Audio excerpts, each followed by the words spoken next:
Guys, welcome back to the ALGS channel. Hope you guys are all doing well and having a great day so far. Good bit of drama to dive into and discuss in today's video, as a lot of players and fans are calling for a format change into the ALGS going into year 4, especially with the PSQs and Challenger Circuit stuff as well.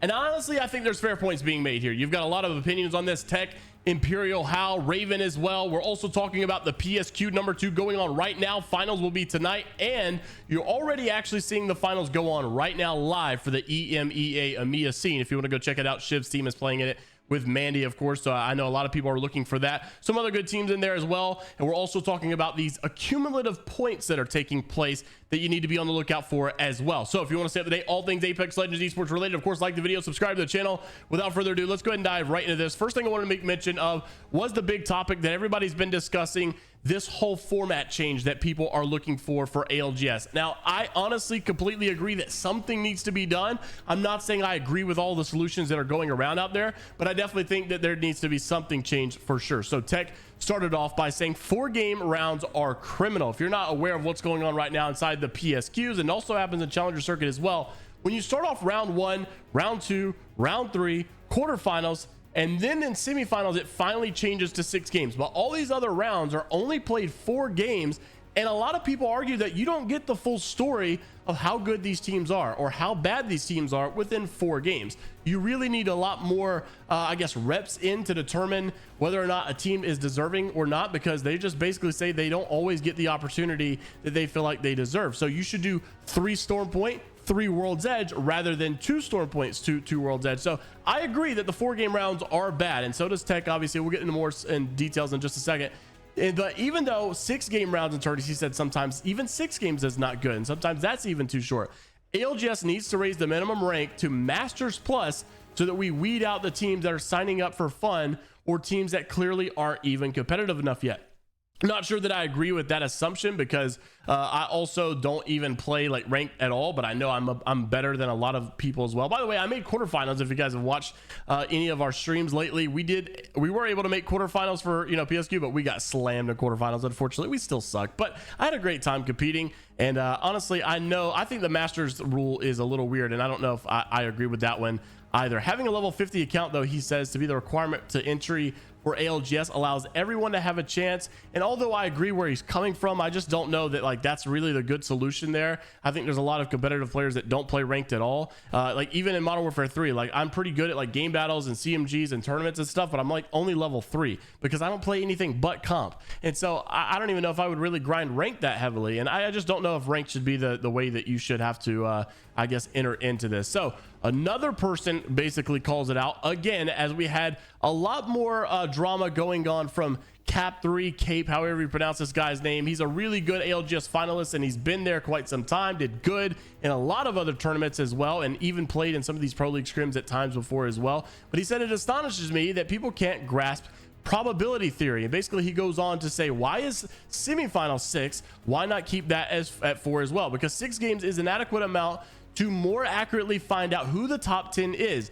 You can find 6 games, still make some teams slip through the next round and knock out others that are probably more belonging. Yes, however, the chances of this happening are decreased with a 6-game sample size versus 4 games. Everyone that gets knocked out, it's basically their own fault, plain and simple. But 4 games, obviously, there can be a lot of like wonkiness there. Well, Imperial Hal calls him out, basically saying, you know, Loba, Rampart, Valk, and you run the zone every game, expected RNG to not play a big part. And although there was some truth and validity to this, he responded saying, I love that from you, but at least get the comp correct, because they weren't running that comp at all, because we've killed you guys, TSM, even a couple times as well, as Loba, Rampart, and Bang. Can we at least try to understand the premises instead of attacking something that is irrelevant as a comp playstyle? I'll stick to my guns. I could cook the most outlandish comp playstyle and still compete at a high level. Basically saying, I'm doubling down. Look, 6 games instead of 4 can contribute to more consistent results. We all agree with that. Even Imperial Hal agreed with that as they were discussing this whole comp thing.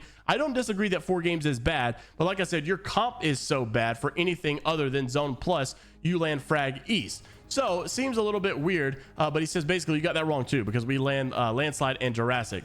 But 4 games, it seems like all across the board, everybody agrees 4 games is not good. And ALGS has been doing this for quite some time. So I actually wrote an article. I don't even have the article pulled up here, but we actually looked a little bit back into the old format that we used to have back before like Pro League and all this stuff existed.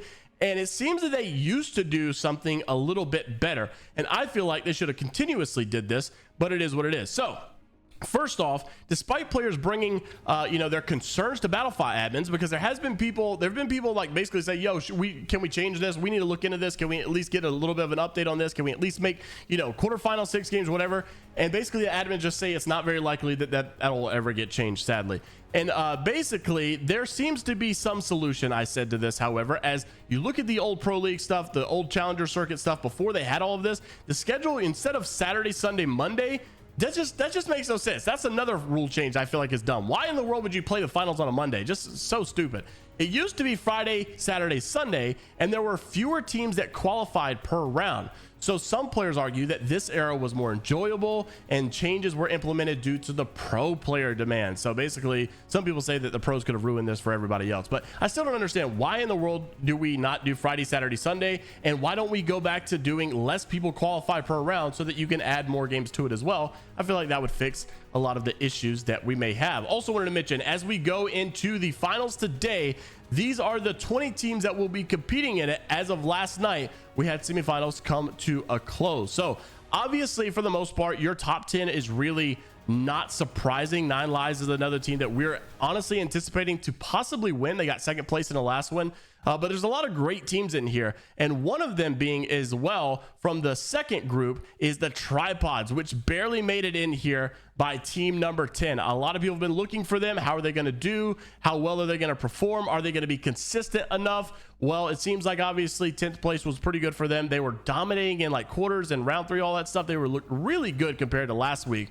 Tripods are going to have to show up big today if they're going to make it for Pro League, though, because there's a lot of really good teams in this. Even Team Penis obviously still here with Presley, Chase, and Hambino. I look for those guys to have a great day as well, but there's so many guys you cannot count out here. So we'll see obviously how that goes on into the future of the games tonight at 9 p.m. Eastern, by the way. And the EMEA scene has already started if you guys want to go check it out as well. So overall, though, you have the preseason winner number 1, which is E8. They've already been qualified. Of course, whoever wins tonight will be added to this second place preseason qualifier. They will also be put into the Pro League as well.